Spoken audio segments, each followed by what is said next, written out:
To order, and would ask that everyone join with me in standing, facing the flag, and reciting the Pledge of Allegiance.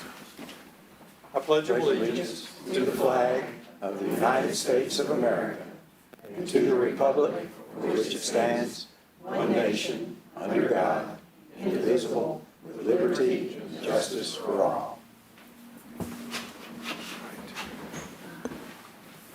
Mr. Summers, would you call the roll, please? Commissioner Benberry, Commissioner Carmen, A. Commissioner Griffin, Here. Commissioner Kaler, Here. Commissioner Morrison, Here. Commissioner Rhodes, Here. Chairman Wade. Here. Our first order of business is the April 1st, 2024 minutes, and Commissioner Griffith, I believe you have that motion. Yes, sir. I move that the reading of the minutes for April 1, 2024 be waived and the minutes of said meeting as prepared by staff be approved as written. Second. All right, moved and seconded. Are there any additions, corrections, deletions to the minutes as prepared by staff? Hearing none, Mr. Summers, would you call the roll, please? Commissioner Griffin, Yes. Commissioner Kaler, Aye. Commissioner Morrison, Aye. Commissioner Rhodes, Aye. Commissioner Carmen, Yes. Chairman Wade. Aye. All right. We have published an agenda, which I have been told is at my discretion for the expediency of certain people who are in attendance, that we move the agenda items around so that the folks that have items that will not take much time could be, for the expediency of that, could be addressed. Therefore, I wanted to announce that the order will be the Alvin Barkley Drive first, Bloom Avenue second, Barnett and 24th Street third, Fountain Avenue fourth, and then the text amendment to the zoning ordinance will be fifth. I would also like to point out that all of those are public hearings. I want to give you some background about how we hold public hearings, which is provided in the Kentucky Revised Statutes as well as the Paducah zoning ordinance, plus other things govern how we do this. For a public hearing, the staff will provide the background and comments of the proposed items. The motion for the proposed item will be introduced. The Planning Commission will call for a public hearing to be convened. And the purpose of that public hearing is to obtain citizen input in the form of testimony, either positive or negative, about the project at hand. It is not a question and answer period by the staff about the proposed item. Neither the people at the podium nor the commission sitting here will be having any question or answers between them. The general public is always advised to have contacted City of Paducah planning staff or other competent professional counsel to ask for clarity about the item if they feel needed. We will take testimony into account when forming our decision about how the proposed item conforms to the current zoning ordinance and how the proposed item fits into the city's comprehensive plan. During the public hearing, testimony from the concerned citizens will be heard. We have asked that you fill out a card prior to it, and I will call for those for the appropriate item to come and speak. Would ask that you come to this podium right here, announce your name and your address before beginning. That way it's on the recording, even though it's on this sheet. Just for the record, I'd ask that you announce your name and address before you begin. Address your comments to the commissioners. No questions, just announce your comments. Please be brief and allow others to speak. There will be a limit of 3 minutes, which Mr. Summers will be keeping track of. After taking in all testimony, the public hearing will be closed. The Planning Commission will ask any final questions and make any comments before the vote is taken. Our decision will rest on that the proposed item will be compatible with the affected surrounding areas and uses, that the proposed items meets all zoning and subdivision development standards, that the intent of the comprehensive plan has been addressed, and any other germane items of decision-making. Our decision will be to, one of four things, to approve a positive recommendation as presented to the City Commission, where we are a city that upon 21 days of no action by the City Commission, that recommendation is automatically put into place. We could also approve a negative recommendation as presented. That recommendation would then also go to the City Commission. We could, number three, table the motion for various reasons, which could include acquisition of additional data. And fourth and lastly, approve on conditional changes as may be made and voted upon in due course. So with those ground rules laid out, we will start with item number one, which is 4955 Alvin Barkley Drive. Mr. Summers. Thank you, Mr. Chairman. This is a rezoning petition for 4955 Alvin Barkley Drive, going from R4 high-density residential to proposed B1 convenience and service zone. There is a house on the property now. It's 840 square feet, constructed in 1950.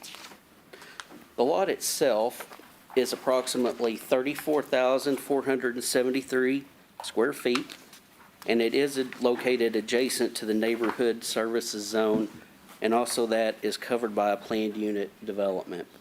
The planned unit development will not transfer over to this lot because planned unit developments have their own defined meets and bounds, just the underlying B1 zone. The petitioner would like to utilize this lot with a potential redevelopment to the east, which is toward Clint Hill Boulevard. Not sure of the timeline on that, but it would be more advantageous to have this lot included. This lot, or specifically the house, is a nonconformity to the underlying R4 zone. It sits approximately 18 feet from the front property line, and the prescribed setback is 25 feet. So by rezoning this lot, there's a greater potential for this lot to come into conformance with the Paducah Comprehensive Plan.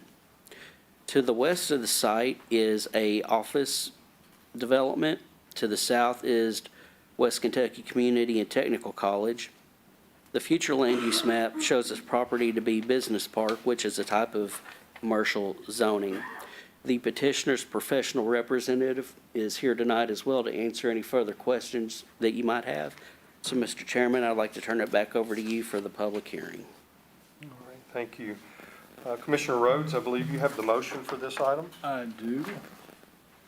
I move this commission adopt a resolution recommending the convenience and service zone classification for property located at 4955 Alvin Barkley Drive.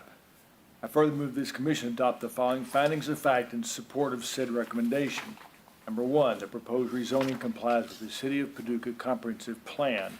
Number two, the comprehensive plan speaks at length about abolishment of non-conforming uses, stating specifically that nonconformity should be viewed as undesirable. Number three, the rezoning of this lot could increase the possibility of a development, most likely with a development to the east. By doing so, the nonconformity single-family home would be removed in compliance with the comprehensive plan. Alvin Barkley is a major arterial important not just to Paducah but to western Kentucky as a whole.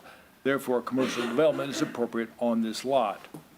The ingress to the site is steep. Incorporating this site into a future commercial development to the east could remove the egress, thereby promoting safety and corrective traffic circulation.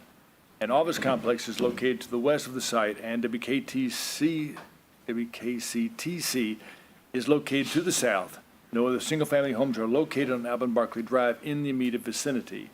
The B1 convenience and service zone is located adjacent to this site, therefore spot zoning would be negated. Second. Moved and seconded. All right. With that, I will open a public hearing for this item and would ask anyone who wishes to speak, please come to the podium in regards to 4955 Alvin Barkley Drive.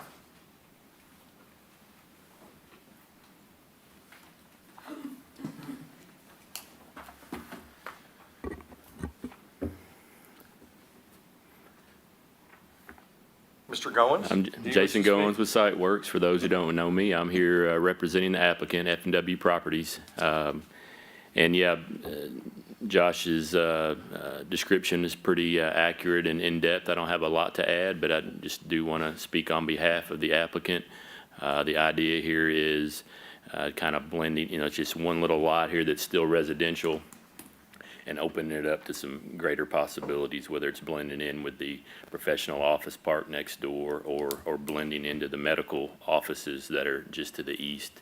So that would be the potential end goal here if this were to be approved. Okay, thank you. Anyone else? Hearing no other, I'll declare the public hearing to be closed. Would ask the commissioners if they have any questions, comments on this item? Hearing none, Mr. Summers, will you call the roll, please? Commissioner Rhodes, Aye. Commissioner Carmen, Aye. Commissioner Griffin, Aye. Commissioner Kaler, Aye. Commissioner Morrison, Aye. Chairman Wade. Aye. All right, our second item revolves around various lots at Bloom Avenue. And Mr. Summers, I would ask for you to lead us through that. Thank you, Mr. Chairman. This is for 1400, 1412, 1416, 1422, and 1426 Bloom Avenue. This is a proposed rezoning from R4 high-density residential to M2 heavy industrial zone. These lots have been vacant since at least November of 1990. The total area of the lots is approximately 33,179 square feet. The petitioner would like to construct many storage warehouses or metal spec buildings for new businesses on the lots, or potentially combine the lots with a waiver of subdivision. Industrial redevelopment of these lots would put them back into productive use. As mentioned, they've been vacant since 1990, just sitting there with nothing happening on them. It's unlikely these lots will be redeveloped for residential, as there is a transfer station, a trucking facility, recycling literally right next door. The future land use map shows the property to be zoned industrial, so therefore it's in compliance with the City of Paducah Comprehensive Plan. The petitioner's professional representative is here to answer any further questions you all might have. So I'd like to turn it back over to you, Mr. Chairman. All right. Commissioner Kaler, I believe you have the motion on this one. I do. I move that this commission adopt a resolution recommending the heavy industrial zone classification for property located at 1400, 1412, 1416, 1422, and 1426 Bloom Avenue. I further move this commission adopt the following findings of fact in support of said recommendation. The proposed rezoning complies with the City of Paducah Comprehensive Plan. The area is typical of industrialized use with trucking facilities and recycling uses located nearby. Therefore, it is very unlikely that these lots will be redeveloped for residential use.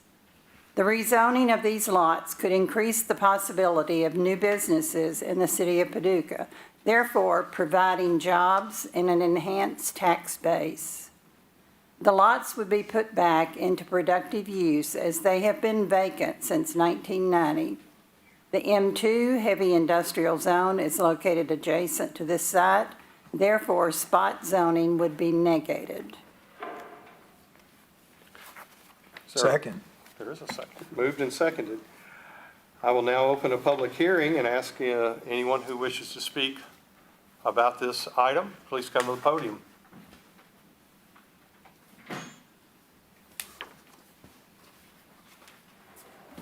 Guess it's just me again on this one. Again, thanks for the description, but again, this is the Littleville area that I'm sure everyone's familiar with. There's a lot of industrial use there now. The residential neighborhoods have kind of gone to the wayside. And like Josh said, this property hasn't been used for several years. Any homes have been raised, and the current owner, Hack Partners, is looking to potentially build some, office/warehouse buildings that could house some new businesses or potential mini storage. That's kind of the idea that's been tossed around right now. Anyone else? Hearing none, I'll declare the public hearing to be closed. Any questions or comments from the commission prior to voting? Mr. Summers, would you call the roll, please? Commissioner Kaler, Aye. Commissioner Morrison, Aye. Commissioner Rhodes, Aye. Commissioner Carmen, Aye. Commissioner Griffin, Aye. Chairman Wade. Aye. All right, our next item of business revolves around an alley closure on Barrett Street and 24th Street. Mr. Summers? Thank you, Mr. Chairman. This is actually a City of Paducah project for a detention basin located west of South 24th Street. And it encompasses several lots on Barnett Street and 2 lots on South 24th Street. The specific closure is for 2 10-foot alleys. One of the alleys is 2,826 square feet, and the other alley is 4,046 square feet. Both of these alleys are not used in any public capacity. We did have 2 comments to be reflected on the final plat submitted for signature, and that is to utilize the chairman's signature block instead of the staff signature block. And also, it references plat L889, but it appears to be plat M947, and I've asked for the engineer to please verify that. And I do have a larger copy with Chairman Wade of the plat, if y'all would like to see that. And I would be glad to answer any questions you may have and turn it back over to you, Mr. Chairman. Commissioner Carmen, I believe you have the motion on this one. Yes. I move that this commission adopt a resolution forwarding a positive recommendation to the Board of Commissioners to vacate and close 2,826 square feet of a 10-foot alley west of South 24th Street between Center Street and Side Street, and 4,046 square feet of a 10-foot alley west of South 24th Street between Side Street and Barnett Street. Second. Moved and seconded. With that, I'll open a public hearing for any discussions about this alley closure. I would ask anyone who wants to speak positively or negative, come to the podium. Hearing none, I'll declare the public hearing to be closed. And any questions or comments from the commissioners about this item? All right, Mr. Summers, would you call the roll, please? Commissioner Carmen, Yes. Commissioner Griffin, Yes. Commissioner Kaler, Aye. Commissioner Morrison, Aye. Commissioner Rhodes, Aye. Chairman Wade. Aye. All right, with that, we have the last 2 items, and I want to thank you all for your indulgence. As always, when we have items that might take a little bit longer, there are those items that take a very few minutes. We hate to hold up the owners or other representatives for that, so I appreciate your indulgence for that. We probably could have done these at the end, but oh well. So number 4 on my list tonight regards Fountain Avenue. And so with that, Mr. Summers, would you start us off? Thank you, Mr. Chairman. This is a proposed rezoning request from R1 low-density residential to neighborhood services zone. And the second part of this is for the Planning Commission to hear and decide a conditional use permit, which is in accordance with KRS 100.2025. And the house is 1,019 square feet that is existing on the lot.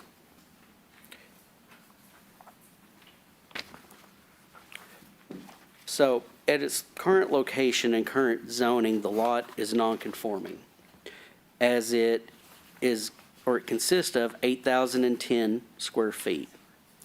The prescribed smallest size in the R1 zone is 12,000 square feet. The proposed zone, the neighborhood services zone, the prescribed smallest size is 8,000 square feet. And nonconformities are addressed at length in the City of Paducah Comprehensive Plan. And the very first thing that it states is nonconformity should be viewed as undesirable In the developed area, the protection of neighborhoods means that zoning regulations must closely match what is on the ground, and few uses should be nonconforming, and residential areas should not be zoned so that they are nonconforming. Also, additionally, if this lot was to be rezoned to the neighborhood services zone, it adds an extra layer of protection on the exterior via approvals from the HARC, the Historic Architecture Review Commission. And so any exterior changes would have to go to them for approval. For the conditional use portion of the request, which is what this is largely based on, the house is proposed to have parking off Fountain Avenue, and the driveway is approximately 65 feet long, which can accommodate 2 or 3 vehicles tandem style. There's also on-street parking on Fountain Avenue if needed, and a garage exists at the end of the driveway that will be retained for the petitioner's private use. There is no specific guest demographic in mind, but the petitioner would like for visitors to stay multiple days or for the weekends. And it's intended for guests that would like to visit Paducah and all our amenities. This location is not entirely within a residential subdivision, but rather it sits on the edge of the neighborhood services zone and where the R1 zone is now. It is within the Jefferson Street, Fountain Avenue Historic District, which was established in 1982. And the home fronts on Jefferson Street, a high-volume collector in this area. An apartment complex and a commercial business are located on the south side of Jefferson Street. The proposed short-term rental is centrally located with easy vehicular access, specifically being 1 block from Broadway and 3 blocks from Martin Luther King Jr. Drive and Park Avenue, which are major arterials. So with that, Mr. Chairman, I would like to turn it back over to you for the public hearing, and I believe the petitioner is here. Yeah, he is here to answer any further questions you may have.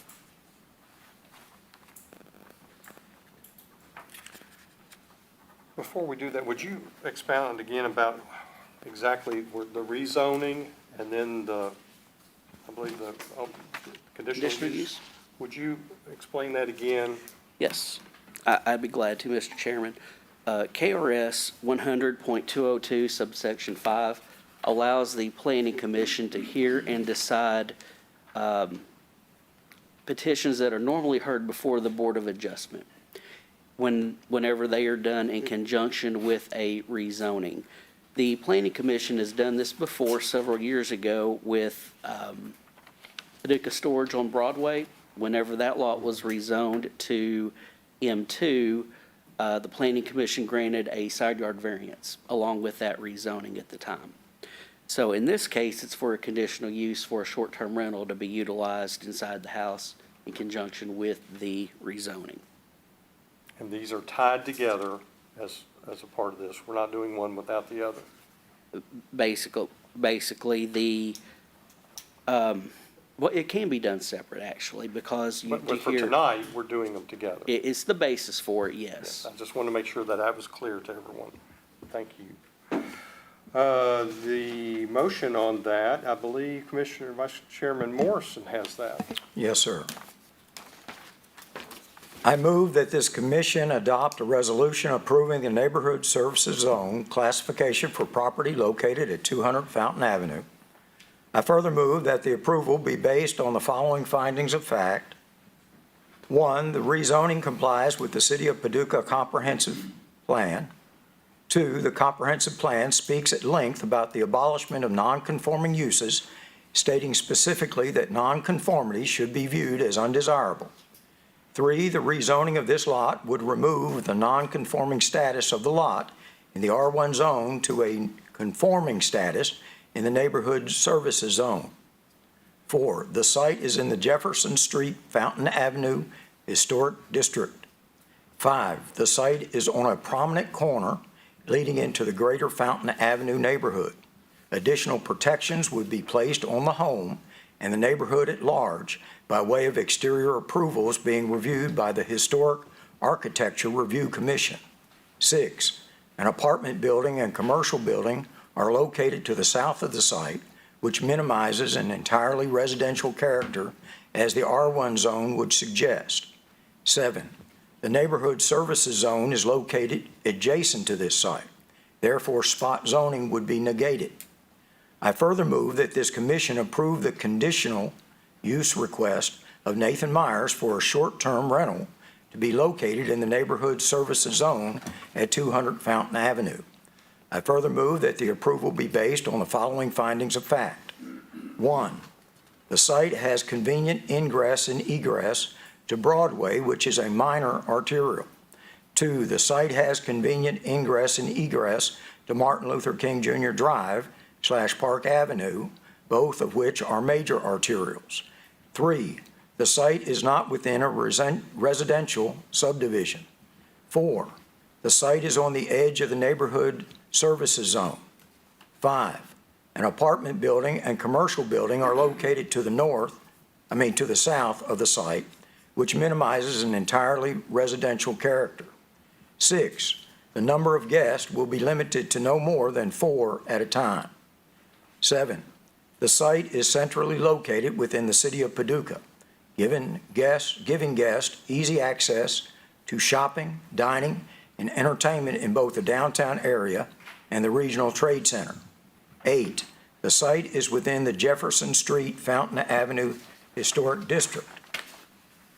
9, other City of Paducah historic districts are nearby, affording guests a unique cultural experience.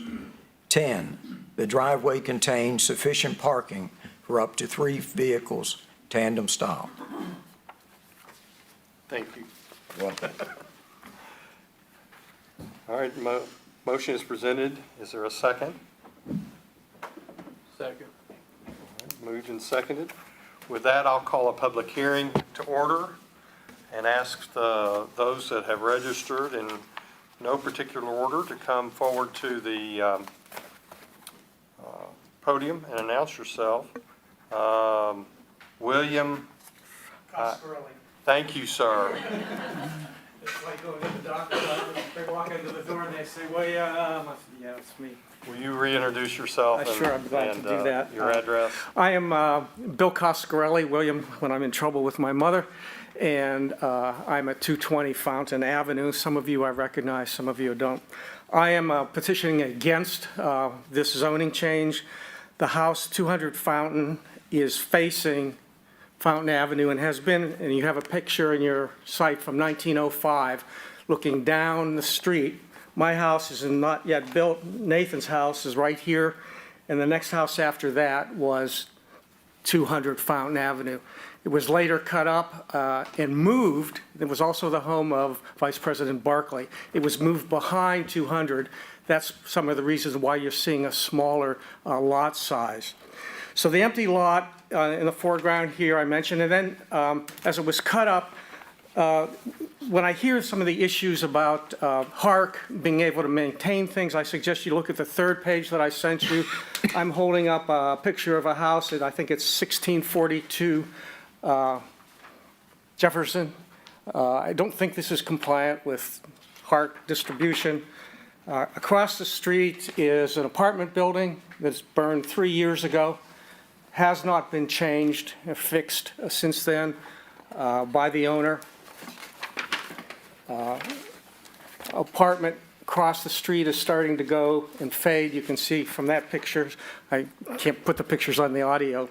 So in summary, I guess I've got a couple of points. The south side of 100 block of Fountain was modified, and if you look at the 100 block, the south side, you see the Century Building, you see black asphalt, you see a little small office building, and you see the start of Fountain Avenue. This is what happens when you get your foot in the door. You get asphalt and you get big buildings. The stepping point is Fountain Avenue and Jefferson, and we want to hold on to that because that is Fountain Avenue. There's no side door on 200 Fountain that faces Jefferson. The front door faces Fountain Avenue. As another note I have in here is you'll see that Lexington is going through a similar problem about short-term rentals. I've got a quote from the paper, "I want neighbors, not strangers." Some Lexington residents worry that Airbnbs are taking over. They're getting people all over, not all over the place, but it's becoming to change the culture in the city. As part of the city plan, the city is interested in recapturing some of the people it's losing as people move out to the Strawberry Hills area. The city plan, the mayor has been talking about expanding single-use properties that are attractive in cost for people. Converting 200 Fountain from R1 to an NSZ will turn it into a short-term rental property, taking it off the inventory and market for single-family residences at reasonable prices. So I believe in summary, the zoning change is not warranted. There's a history of neighborhood degradation once the zoning foot is in the door. I find Nathan a very pleasant neighbor. I sent him a copy of this in advance, and I enjoy watching him push his lawnmower. He's a new homeowner here. And I wish I didn't feel obligated to speak against it because I really like the guy. But the neighborhoods need some stability. Okay. Was that the timer that went off? He's Just so I know got a the same. minute 16 left. Oh, okay. Oh, minute and I heard 60. a sound and I was Oh, afraid it okay. was. Boy, Yeah, please continue. I talk fast anyways. If I had knew I had another minute, I could have slowed down and been southern. So I think that the neighborhoods need stability. Paducah needs more affordable housing. The history from the picture that you see is Fountain Avenue. No side doors. Historically, this, I believe, where 200 was cut up, and Vice President Barkley was born in that house, and it got twisted around, and that's how the lots, I believe, got smaller. Some of this I don't have the full history on.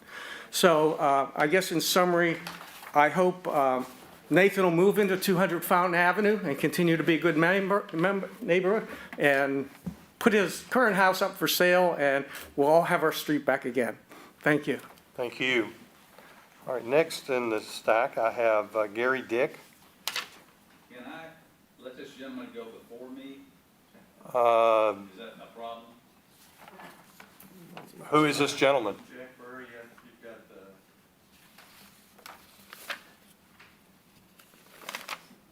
Yes, sir, please step forward. Thank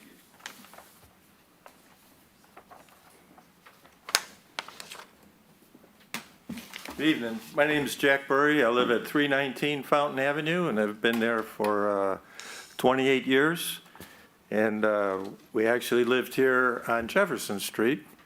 Prior to that, for 5 years, I had been in the Coast Guard at the time and got transferred out. But anyway, so we've been in the neighborhood for a good long time, and I'm not familiar with when the comprehensive plan was developed and when 200 Fountain Avenue all of a sudden became a nonconformity. So I don't,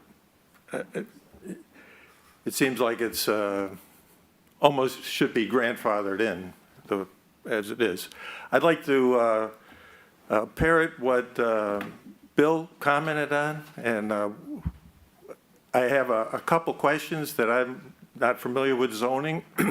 I'd like to know what else could be used, that property could be used for when, if it is zoned, what it's proposed to be zoned as, NSC. I'm sorry, we're not able to answer any of those questions in this Can, contest. We're only here to take comments Okay, at this point. well, that doesn't, that's kind of odd, but that's fine. That's So if, the rules we have been presented with. if the owner wanted to use that as an Oxford home or a halfway house, that would be okay. You can't answer that, right? I'm not in favor of changing that property zoning, and I think, as Bill suggested, we need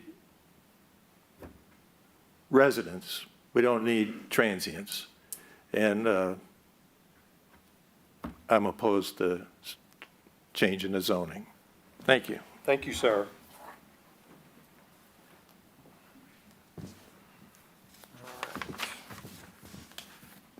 So I'm back to, in my stack of names, Mr. Dick. Yes, Okay. sorry Sorry about that.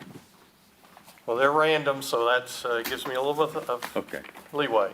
My name is Gary Dick. I live at 505 Fountain Avenue. I was one of the ones that, when we moved into this area, of course, they don't have they're not blended, supposedly. But the situation is, I think we've got to control that. The city has got to get control of this. And we have within Fountain Avenue, 3 within 1 mile of the Circle Park, as I call it. I think there's another name for it. But this is the thing that's happened. When I moved into that area, I felt surely I would be protected for my value because I put a lot more money into it than the 2 houses that are side by side of mine. I hate to see the situation where the city does not control. I'm not against, I live right next to one of those. And the ladies that are in there, I do not have any issues with them, so I want to make that known. I think it's a good goal. But you have to regulate how many Avenue has done its part with having 1 on it. And I don't know if, Kay, are you going to be speaking? I can. Okay. She's right behind me, and that is another Oxford house. So my question is, and I guess we can't entertain questions to you, but, all right, is it going to be an Oxford house? No, sir. Okay. Was it Airbnb? Yes, sir. Conditional use for short-term rental. Okay, but if it changes, would that allow, we've already said we don't know, but if it allows an Oxford house, I think that's got to be really looked at. There's a problem with parking. There's always allowed in an Oxford house 2 people per bedroom. Next to me, 6 ladies live there. And they can have 6 cars, but they don't because they're, going through addiction issues. And I stand behind those people who are really trying to do that. So I'm not against the purpose. I'm against not having it regulated. It needs to be tightly regulated. Thank you. All right, thank you. So that's the sound. Thank you. Terry Burry, I have next.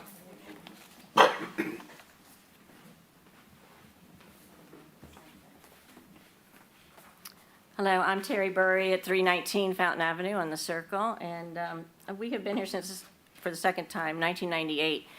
And we were here from 87 to 92, and downtown from 88 to 92. So at that time, we were part of the Jefferson Street Association, heard the history from the 2 longest, oldest members who are no longer living. And then also, when we came back, been on it. I've been what's called a director and secretary 1 year, maybe way back. And so I don't see any other representatives here tonight, but I wanted to know, I don't know if you've looked into that. So one point is, have you looked into all the stipulations and the parameters of the Jefferson Street Association? Its purpose is to keep everything residential, to keep Jefferson Street and part of, telling you for like the last 8 years, all kinds of things happen. Our cars got shot at, people in and out got shot at. It's not just drugs, so it's that type thing too. So things like that are better. Lots of neighborhood street association is to keep it that way so that we don't become like that. And I do not think that I've never heard anybody talk against Airbnb from any Jefferson Street meeting because, we've had those for, real popular in the last 5 to 8 years. So, Your time has expired. I don't know if you right, can hear that over there. so I want to voice my opinion against anything else other than if it's Airbnb. And if it's Airbnb, I don't think you need to change the zoning. Thank you. It's not Airbnb. All right. No, if you want It's a short-term rental, it's different than Airbnb. All right, I think the. Okay, so if that I'm includes sorry, your more, time is that's up. it. You can have conversations there amongst yourselves, but Kay Thompson?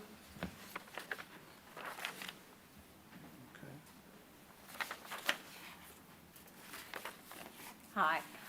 First thing I'd like to say is... Could you introduce yourself and your I am address? so sorry, yes. Kay Thompson, and I live at 1735 Harrison, which Thank is you. right off of Fountain. Okay, I'm about half a block from Fountain. But the first thing I wanted to mention is how much I appreciate y'all being commissioners, giving your time as commissioners to move our city forward. So I appreciate it. The comments that I have would be, someone was saying that this house is non-conforming, and it's only about 800 square feet, something like that, or 8,000 square feet. I feel that that's a good thing. You know, surely there are other places around the city that are also nonconformant perhaps. And this allows for somebody who needs a smaller house amongst the great big houses on that street. So I think that's a good thing. This is intended for a short-term rental. The thing that concerns me is the same as other people have mentioned. What happens if the zoning changes and then down the road, they can have a completely different thing going on other than a short-term rental?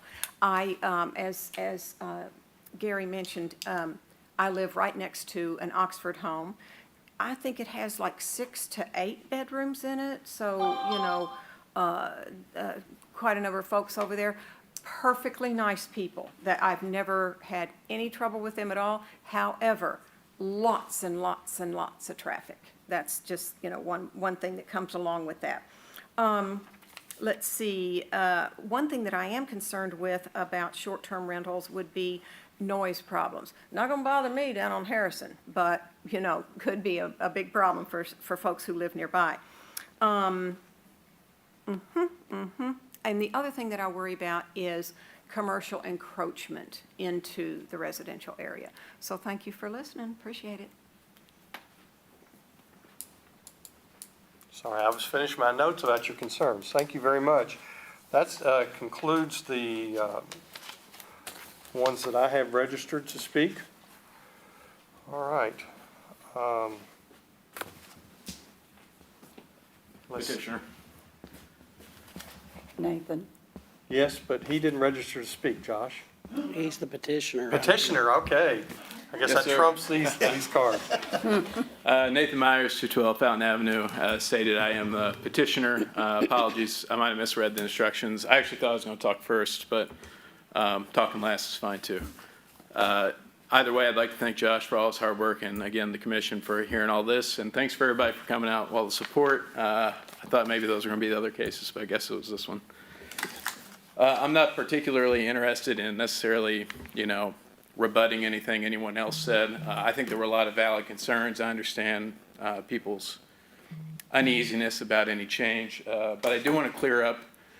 I think there were a couple misconceptions about what this zoning change and what this conditional use permit would do. So first off, going to NSZ is just putting it the same zone as what my house is, what Mr. Coscarelli's house is. It's all the same there. We're not going to have, you know, just going to NSZ doesn't allow it to become, you know, wide open to do whatever you want. It's still residential zoning. And then with that, the conditional use permit is just to allow short-term rentals like your Airbnbs, your Verbos, that type of thing. And all subject to the conditions that the committee would like to impose. So I just wanted to make that clear as well, that, you know, the intention is not to get this and, you know, it's got to be a short-term rental no matter what, and we got to have it filled up. The purpose of getting this rezoned and having the conditional use permit is to allow me to support having it for family and friends, and then doing a little bit of short-term rental in between. Now, as far as the concerns about noise, you know, undesirable elements in the neighborhood, if that problem comes up, I'm going to be the first one to know. I mean, I'm next door. I live closest to the property, and I'm right there to stay on top of anything. So, you know, the goal is for me to actively manage it, be right there. If it turns into a problem, I'll just stop it. I'll be the first ones to come back and say, let's pull this conditional use permit. But I say it's worth a try, just to allow people to come tour, visit Paducah, allow me to kind of use the property for visiting family and friends who are wanting to tour and visit. And then just from a pragmatic standpoint, you know, that's additional revenue for me to help continue improving my house at 212 Fountain Avenue. It's revenue for the city.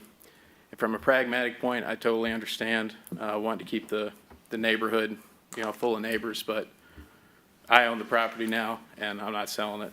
So it's going to be what it's going to be, but I recommend the rezoning of conditional use just from the standpoint, I'll be there to actively manage the short-term rental.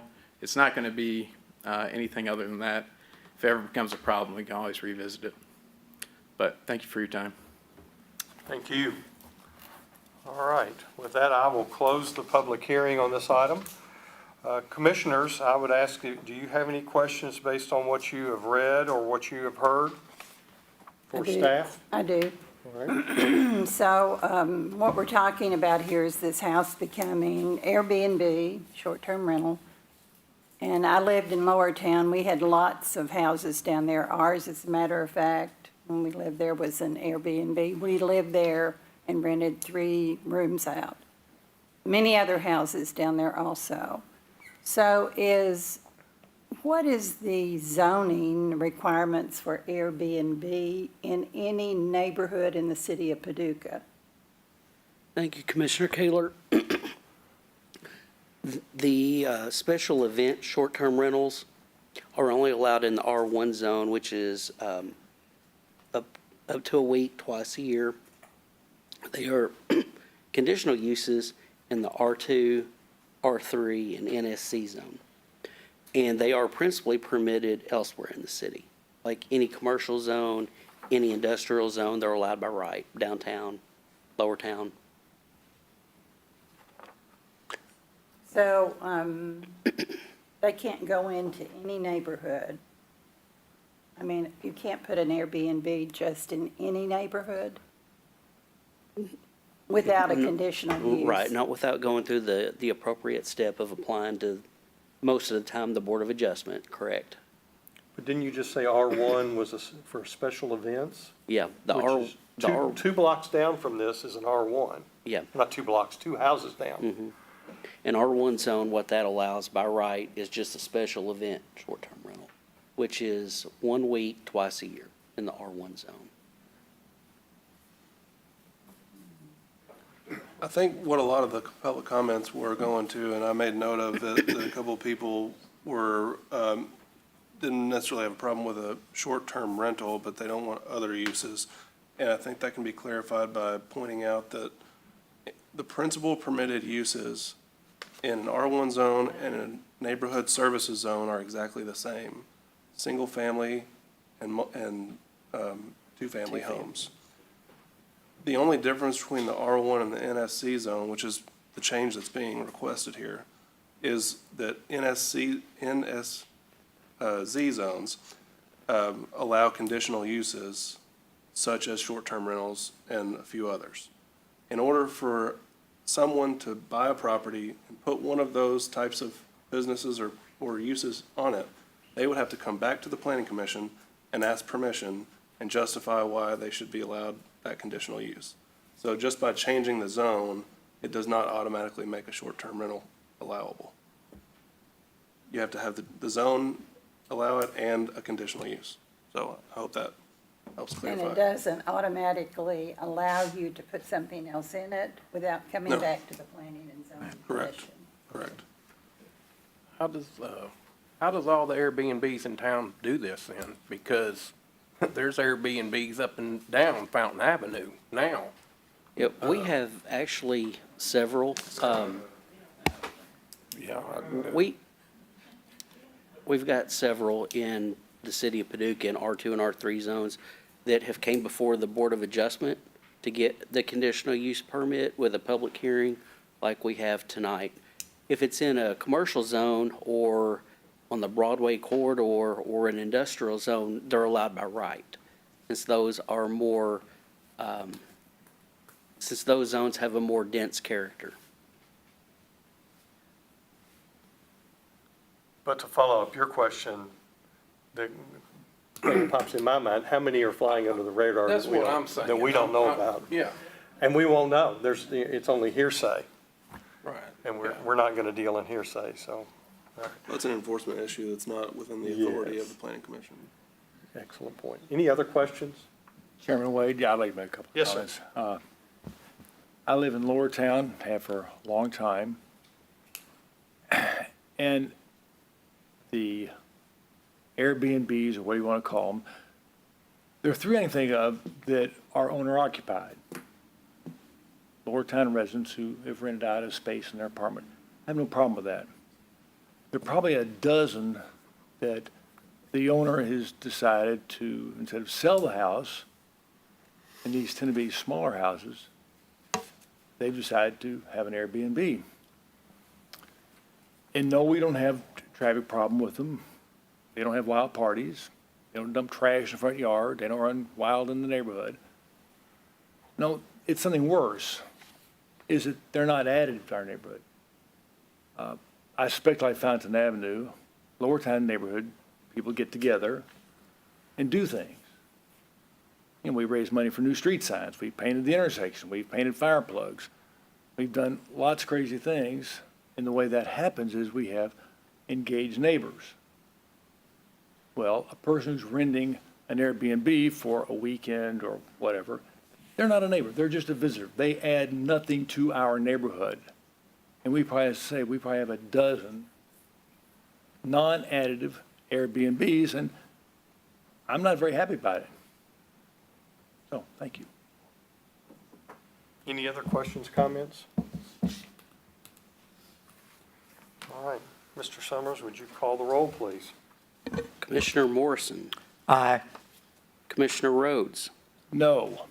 Commissioner Carmen, No. Commissioner Griffin, No. Commissioner Kaler, No. Chairman Wade. Aye.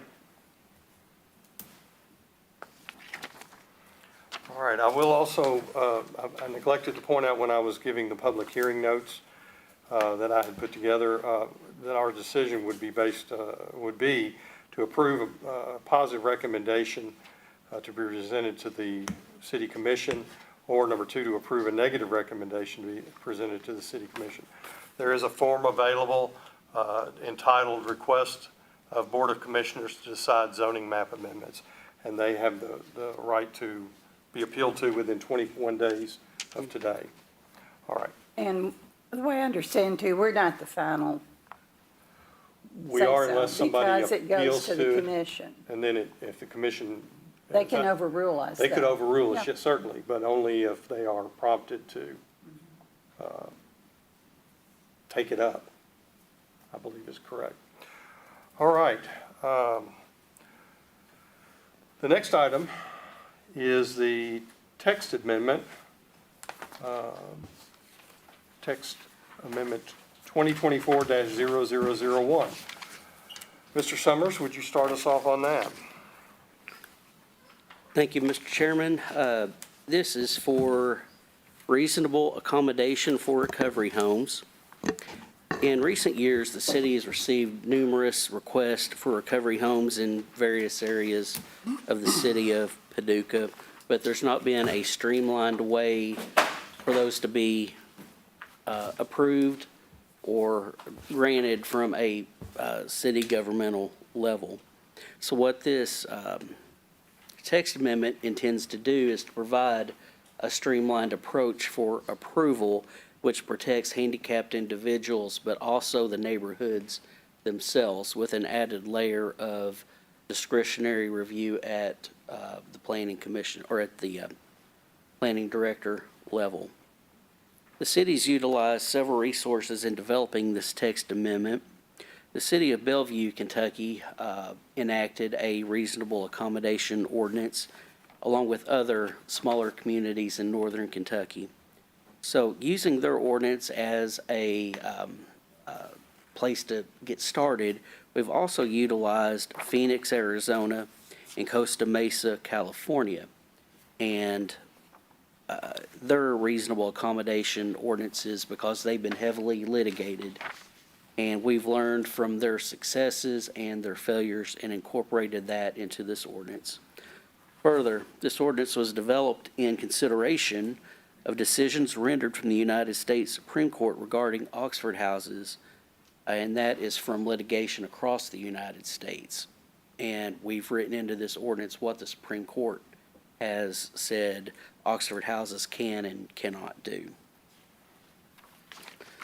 So with that being said, you're going to hear me say certifying organization quite a bit, and what that means specifically is the Kentucky Recovery Housing Network, the National Alliance for Recovery Residences, Oxford House, Inc., and any other organization that develops and administers professional certification programs requiring minimum standards for the recovery Operation of recovery residences that has been recognized and approved by the Cabinet for Health and Family Services.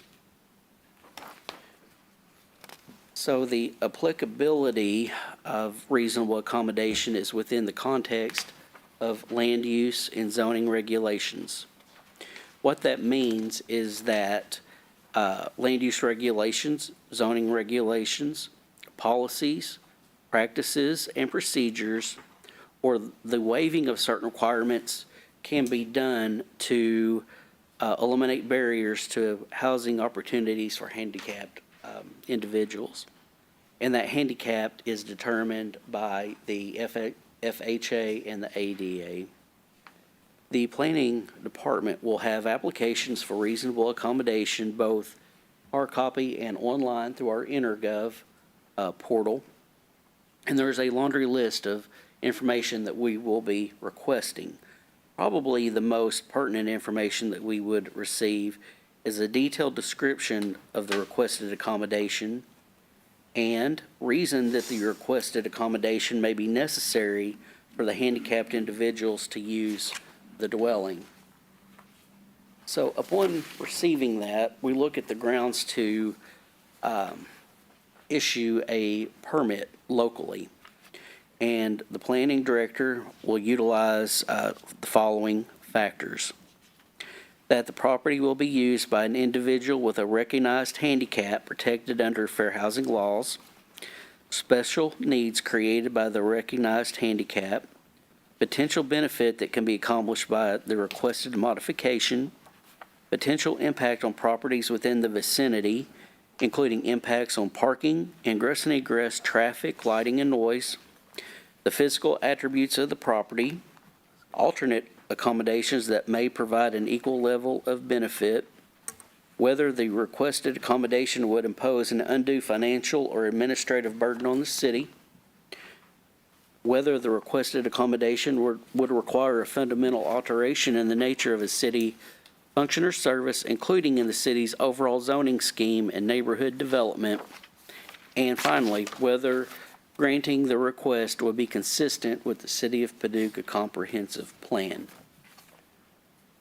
We are proposing that no recovery home shall be located within 650 feet of any other recovery home as measured from the closest property lines. However, please keep in mind that should the Board of Commissioners approve this text amendment, the recovery homes that are in existence now will not be required to comply with the 650 feet. In essence, they'll be grandfathered in. If the city was to go back and retroactively apply this to those homes, it could be considered a taking of their property.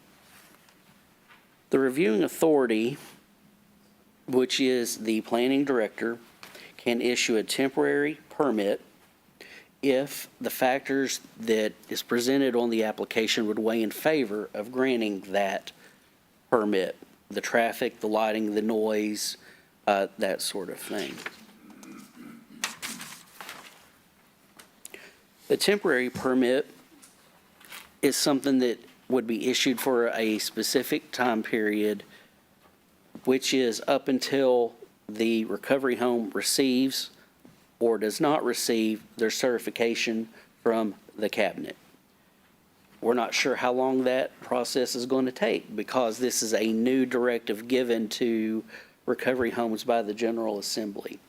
And recovery homes have until July the 1st of this year to be in the process of getting certified.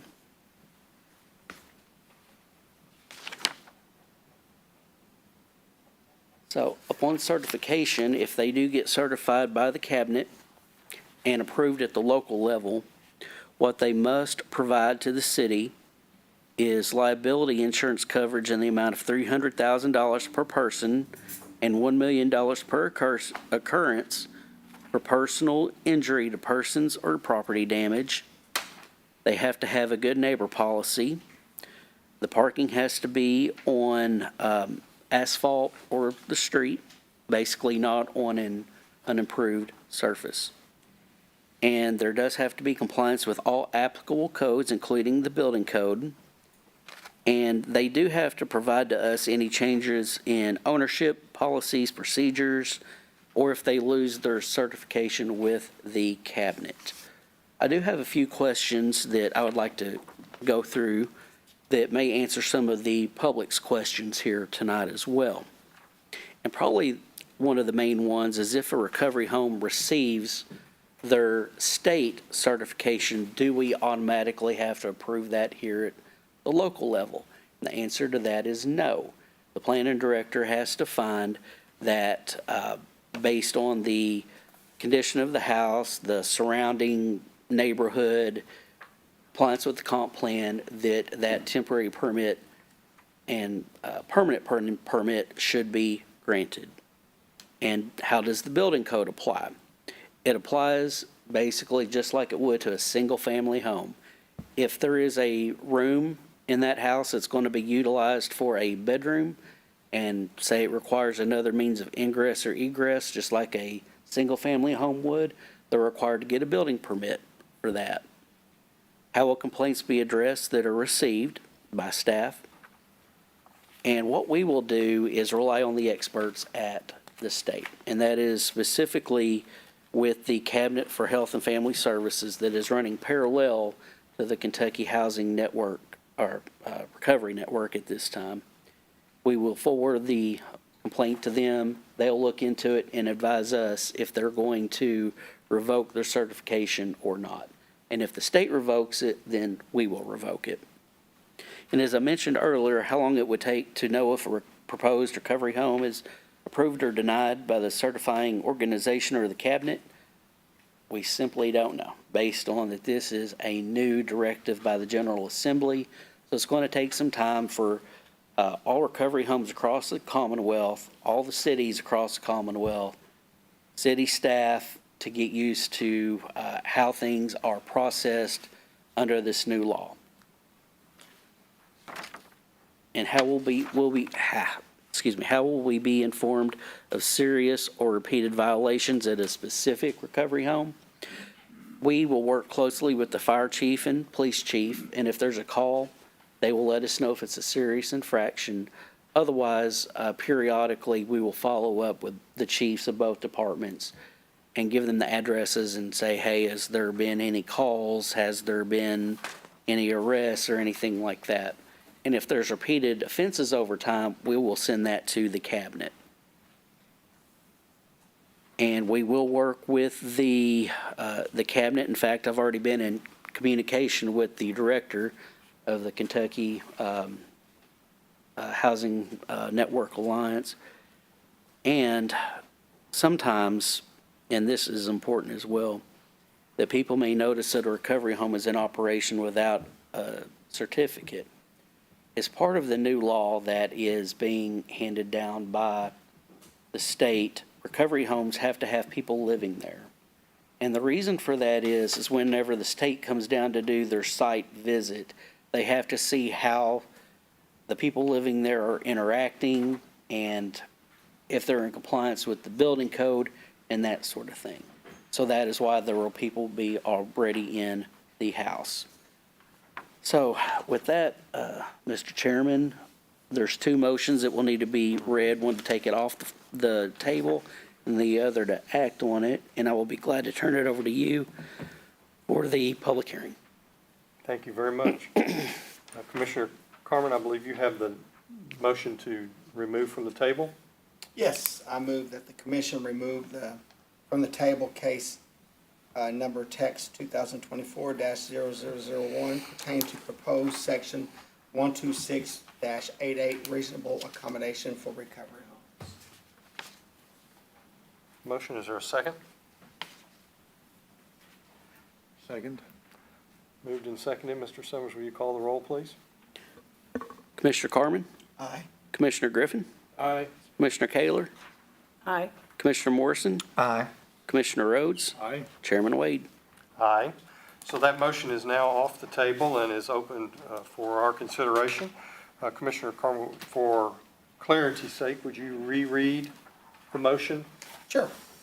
I move that this commission adopt a resolution recommending to the Board of Commissioners that case text 2024-001 pertaining to the text amendment -of 126-88 reasonable accommodation for recovery homes of the Paducah zoning ordinance be adopted.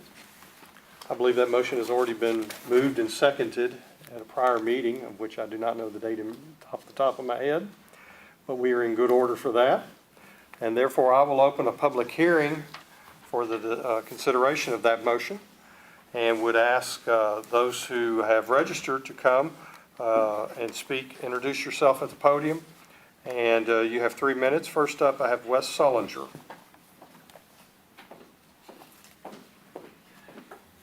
Evening, I'm Wes Sullinger, Sullinger Law Office. My property is actually at 2508 Jackson Street, but I'm here tonight because I represent Lou Casa Care, which is in the Carson Park neighborhood, as well as its owners.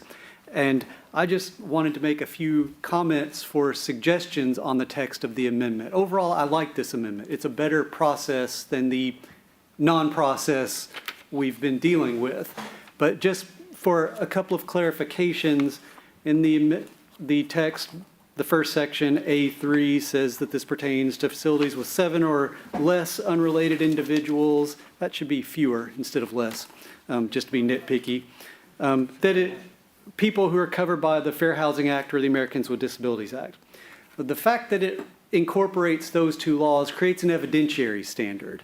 And that's what needs to be addressed in this, because the next section what would be A4, is the definition of handicapped. And it basically parrots the Fair Housing Act definition, which uses the term handicapped. The ADA uses the term disabled. And it says that people who have major life activities from substance abuse are disabled so long as they are not currently engaged in the illegal use of a controlled substance. That's true, but it's only partly true. Both statutes actually say that people with an addiction are covered so long as they are either actively enrolled in a supervised rehabilitation program and they're not using, or they have completed a supervised recovery program and they're not actively using. So the reason that requires some tweaking here is because subsection A7 says that the facility shall not include facilities which provide on-site services to residents. And it says elsewhere, well, so when we look down to the requirements for the application, which is in section C, subsection H says that it has to have a copy of the recovery home rules and regulations, including intake procedures and relapse policy. But those people, because we're talking about the ADA and the FHA, they're only qualified to be there if they're actively enrolled in a supervised treatment and they're not using, or they've completed a supervised treatment and they're not using. Since these places can't have on-site support services, their recovery program cannot be in this recovery home. They've got to be either completed or enrolled in some other program.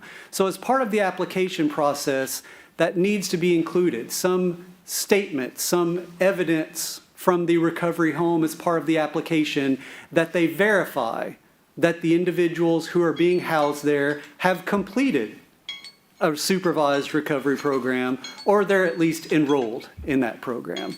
But otherwise, I think it's pretty good. Thank you. Okay. Next up, I have registered Paula Coleman.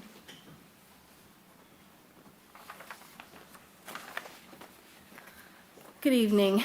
My name is Paula Coleman. I am a licensed private investigator with PCS Investigations, and I have been working on the Carson Park situation for quite some time now. I was hired late 2023 to begin surveillance on these recovery homes presented before the Board of Adjustment in January and now before you guys today.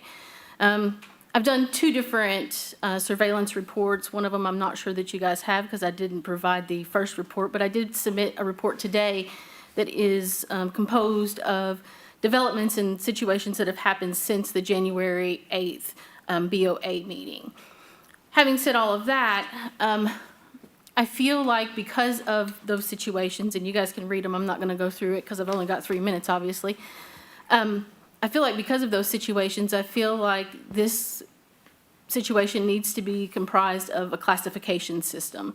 I feel like these recovery homes that have absolutely no resources to provide an addict are being matched up with just any old addict that wants to pay the $600 a month to be there. And where I respect that, I think that some addicts require more, a more regimented environment than others. So when you have someone who maybe hasn't been sober for 12 months, and they go into a sober living facility that has absolutely no resources at all for these addicts, I feel like you're at a higher risk of relapse. I feel like the community is at a higher risk for criminal activity, and there's been quite a bit of it if you read on my report. And I feel like it puts the residents of the recovery home who actually may really want to get sober at risk. So I just feel like needs to be some kind of classification situation where we match up a resident with a recovery home that has the proper treatment plan for that resident. And I feel like Paducah can move forward in a lot of different ways with a system like this. And now, shut up if you guys have questions for me, then. No questions. No questions. We're not in that mode. Not in that. All right. All right, those are the only two that I had entered in as speakers. The petitioner on this is actually the city, so I will now close that public hearing and open it up for either staff or commissioners to ask any questions of staff. Before you close it, is it too late for someone else to speak? They have to have it in the box prior to. I believe Okay. so. The nodding is saying yes. Yeah, we set those out as the rules of Okay. the public hearing, then in order to speak, you needed to fill out one of those cards. Okay. So when we pulled it, figured everybody else. Any questions or comments from the commission? Any questions would be directed to staff. To staff, is the amendment flexible at this point? And that might be to our attorneys as well, just on the basis What do you mean, is the of, amendment flexible? based on what we heard, some information, legality, is there anything that you heard that might need to be Well, adjusted? the planning commission can choose to act tonight unamended, or you can choose to ask for an amendment or table it for further discussion. Those are all actions you can take, but it can be approved as is. Okay. You answered my question. Thank you. Maybe I can ask it a different way. Obviously, whatever amendment we're trying to create has to withstand prior lawsuits, future lawsuits. So I guess my question is, and maybe this is our ordinance robust enough? How close is to get that line of where you cross a certain line by including certain statements, that all of a sudden it doesn't hold up as well in a lawsuit than if you back up from that line just a tiny bit? Does that make any sense? That, it's like, you want, I think, I like to say the robust as I can get it, but I don't want to make the ordinance where then it becomes subject to an easy lawsuit and dismissal. So is this a question or a comment? I'm not sure what this is. I guess it's kind of a question. Could you move in one direction or the other? Are we pretty close to that edge? Was that a comment? I don't know. Well, let me point out another option that the planning commission has before. The ones that I spoke before, it can adopt it as is. It can choose to table this and discuss whether it needs to be amended, or it can pass this and then amend it at any time later. Okay. I think you answered it. For those of you that don't know, my name is Kristen Kruger. I represent the city in various capacities. And so I've worked very closely with Mr. Bradford, who's also a well-respected attorney, and I work alongside Mr. Sullinger in lots of cases. And it's not often that we agree, but so it seems like he agrees with a lot of. I got to write this out. But that was part of what Josh described earlier, is vetting language with ordinances in Kentucky The ordinances in Kentucky have not been litigated at all that we're aware of, but that's why we looked outside of Kentucky. Some of the bigger cities, you can, they have more opportunity for litigation on these, and so we've compared language in some of the cities that have been most heavily litigated, so. Now, I have that staff and both Ms. Kruger and myself have met to discuss this on multiple occasions, so it's been very well thought out, and a lot of attention has been paid to getting it as refined as we can. And that's really what I'm asking. Yeah. I think that's a good question, comment. No, I'm, So basically, this text amendment, as it's brought before us, will help and protect future areas that become recovery homes. It won't do anything for the existing problem. Well, I don't know if that's correct. From my understanding of it is the regulations that are in effect apply to all homes. Some of our requirements are grandfathered in, but so they don't necessarily apply while they are still actively engaged. But if they should, for whatever reason, lose their certification, then they have to start over again and be 100% compliant. If that helps clarify, because when he was talking about when Josh was talking about that, that crossed my mind, and you may want to point that and make sure I'm explaining that correctly. That is correct. If an existing recovery home loses their certification, either at the local level or at the state level, they have to reapply. And that does include the distance requirement. So if there is a home within 650 feet that loses their certification, they would essentially not be able to reopen until they meet all the parameters within the text amendment.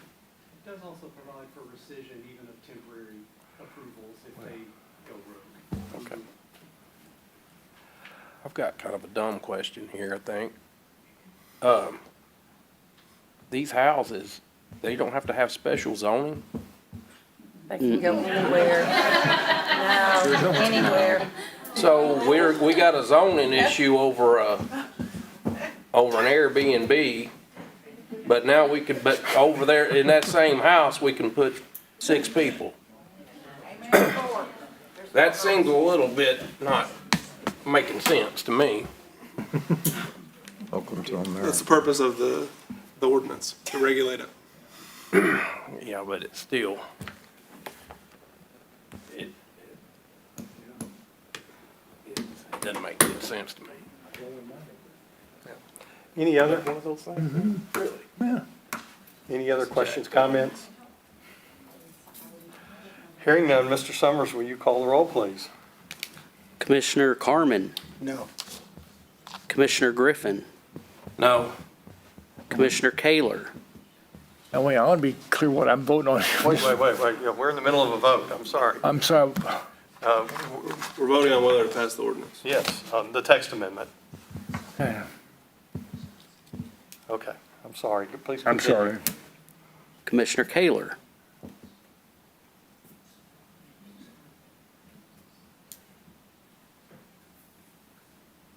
Very conflicted on this, because I think this is good, what you've come up with. But there's just so many problems prior to what we had to come up with.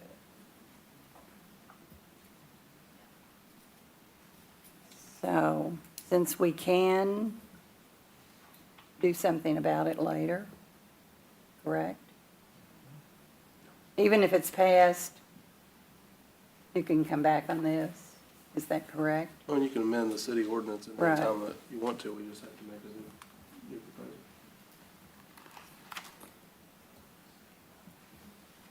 And who makes sure that happens? You as a planning commissioner have Okay. authority to propose an amendment to an ordinance. Okay.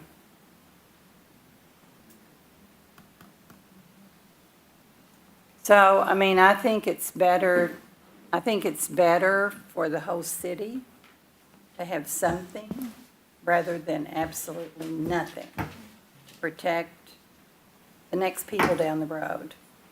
And there's going to be many of those people that are going to be in the same predicament that my neighborhood is in, because I'm in the Carson Park neighborhood. So I'm going to vote yes on this for that reason only. Okay? Yes. Thank you. Commissioner Morrison, Aye. Commissioner Rhodes, Aye. Chairman Wade. Yes, and I will echo your comments. Very well said. Thank you. So the motion is passed. And I will also, once again, if there are those who would wish to appeal it, there is a form available to that as this goes on to the city commission. That's for rezonings only, Mr. Chairman. Oh, this is not, oh, wait, we're doing a public hearing, so please forgive me. So, well. There is not that. With that, no, you should, this is a recommendation to the city This is a recommendation. You don't use this form. I got And through this all goes this to chicken shit. this goes to the commission then? Yes, we are positively recommending based on a 4-2 vote. Okay. Is there any other business to come before this commission? Hearing none, I will say that this group will once again meet June the 3rd, and at 6:54, we are adjourned.